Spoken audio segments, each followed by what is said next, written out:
أنا قررت مش هانشر عن القضية تاني، ما أنا ياما نشرت قبل كده وما فيش حاجة حصلت، وبعدين أنا فرد، ده مش دوري، حتى لو أنا عندي متابعين كتير، أنا مش من صناع القرار. في الحقيقة اللي خلاني أعمل الفيديو دوت إني شفت مقطع لصالح الجعفراوي وهو بيقول خذلانكم أصعب من الحرب نفسها، وإنهم فقدوا الأمل فينا كلنا. في كتير من أصدقائي في غزة بيبعتولي بيقولوا لي هي الناس فين. كان في مشاهير كتير بيتكلموا عننا، محدش بقى بيتكلم. انتوا مش سامعيننا؟ هو انتوا مش شايفيننا؟ لا يألفن أحدكم مصاب أخيه وإن طال. كلامي دلوقتي بالذات مخصص للناس اللي عندهم متابعين كتير على السوشيال ميديا. مين قال ان احنا لما اتكلمنا عن القضية مفيش حاجة اتغيرت؟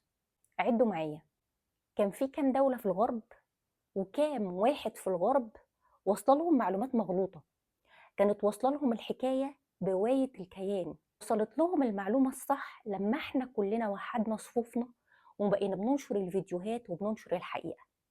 كام شخص في الغرب بدأ يقرأ في القرآن ويعتنق الإسلام بالفعل بعد ما لقى الحقيقة قدام عينيه، ولقى كل العالم بينشر فيديوهات عن ثبات وصمود وإيمان إخواتنا، هي خلتهم يروحوا يشتروا القرآن الكريم ويقرأوا فيه لوحدهم.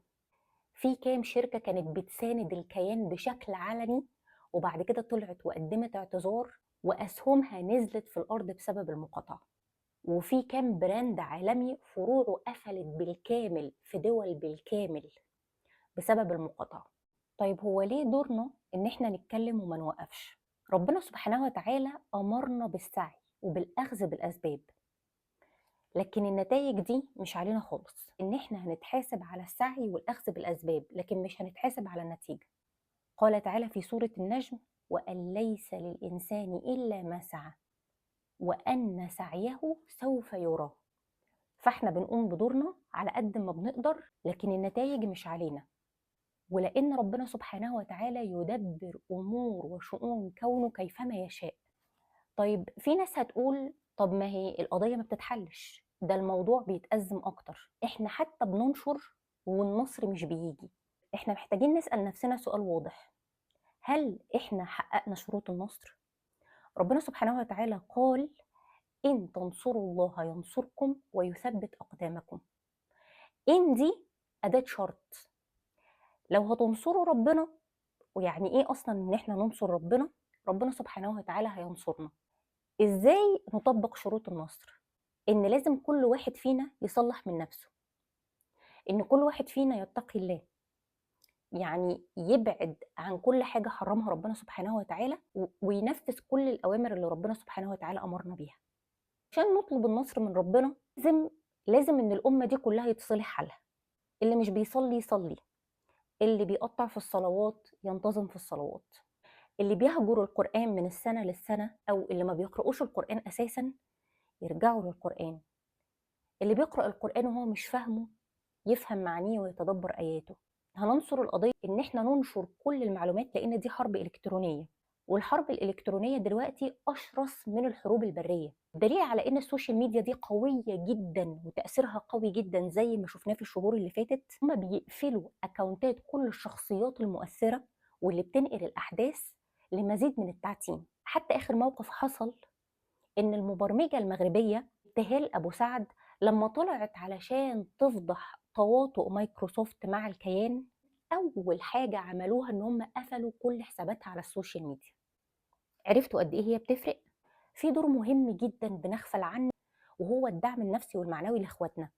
إزاي يبقوا إخواتنا بيبادوا؟ إحنا بننشر حفلات، بنرقص، بنغني، بننشر خروجات عادي ممكن ما تتنشرش، بننشر سفريات ممكن عادي ما تتنشرش، وفي النص كده ممكن نحط ستوري دعاء، يعني قال يعني بنعمل اللي علينا. لو احنا طبقناها في الحياة العادية، لو حد فينا بيمر بابتلاء شديد ولقى، مش هقول لكم حد من قرايبه، جارة، صديقة، منزلة أغاني أو بتعلن عن حفلة ومش فارق لها خالص الابتلاء اللي انت فيه، هتحس بإيه؟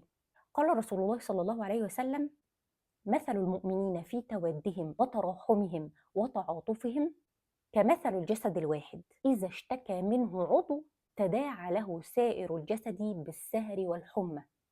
ولو الموضوع دوت انتوا شايفين ان هو ما بيفرقش معاهم، شوفوا اخر فيديو لصالح الجعفراوي وهو طالع عامل فيديو مخصوص بيتكلم عن مشاهير عندهم ملايين المتابعين، وبيقول لك نسيوا القضيه، محدش بيتكلم عنها، محدش بيدعمنا. اكيد كلنا عارفين قصه اصحاب السبت اللي كان من اهم الدروس المستفاده منها وهي عدم التحايل على الله عز وجل، وتاني حاجه حث على الامر بالمعروف والنهي عن المنكر. كان في يهود كانوا في قريه، وكانت القرية دي على البحر وأهم نشاط عند أهلها الصيد. فربنا سبحانه وتعالى حرم على أهل القرية دي الصيد يوم السبت. كانوا يصحوا يوم السبت يلاقوا الأسماك والحيتان كتيرة جدا قدامهم، بس هم المفروض يمسكوا نفسهم وما يصطادوش لأن ربنا سبحانه وتعالى حرم عليهم الصيد. يجوا باقي أيام الأسبوع لا يلاقوا سمك ولا يلاقوا حيتان ولا أي حاجة. ففريق منهم قرر إن هو يتحايل على الله والعياذ بالله بإن هم يحطوا حواجز قبل يوم السبت، بحيث إن لما تيجي الأسماك والحيتان يوم السبت تتحجز فيها، وقال إيه بقى يروحوا يلموها يوم الحد. فهم كده ما اصطادوش يوم السبت. فانقسم أهل القرية لثلاث فرق. الفريق الأولاني وهم الناس اللي تحايلوا على الله عز وجل. الفريق الثاني كانوا مستائين من اللي حصل ده، ولكن لم ينهوا الفريق الأول عن المنكر، ما قالوا لهمش ده حرام، سكتوا خالص وما عملوش زيهم. الفريق الثالث ما عملوش زي الفريق الاولاني، يعني ما اصطادوش وفي نفس الوقت نهوهم عن المنكر. فجه الفريق الثاني اللي هم كانوا السلبيين، راحوا قالوا للفريق الثالث، قالوا لهم وانتوا يعني تعبين قلبكم ليه؟ ما كده كده مش هيسمعوا كلامكم وربنا سبحانه وتعالى هيعذبهم. قال تعالى: وإذ قالت أمة منهم لم تعظون قوما الله مهلكهم أو معذبهم عذابا شديدا قالوا معذرة إلى ربكم ولعلهم يتقون. ما الفريق الثالث قالوا لهم إن ده حرام وطلبوا منهم إن هم ينتهوا، فلما ما سمعوهمش وتمادوا سابوا القرية وقعدوا في مكان لوحدهم خوفا من عذاب الله. وبالفعل قال تعالى في سورة البقرة: ولقد علمتم الذين اعتدوا منكم في السبت فقلنا لهم كونوا قردة خاسئين.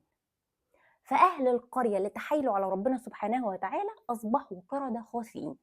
المهم إن اللي نجا من القصة دي هم الفئة اللي أمروا بالمعروف ونهوا عن المنكر.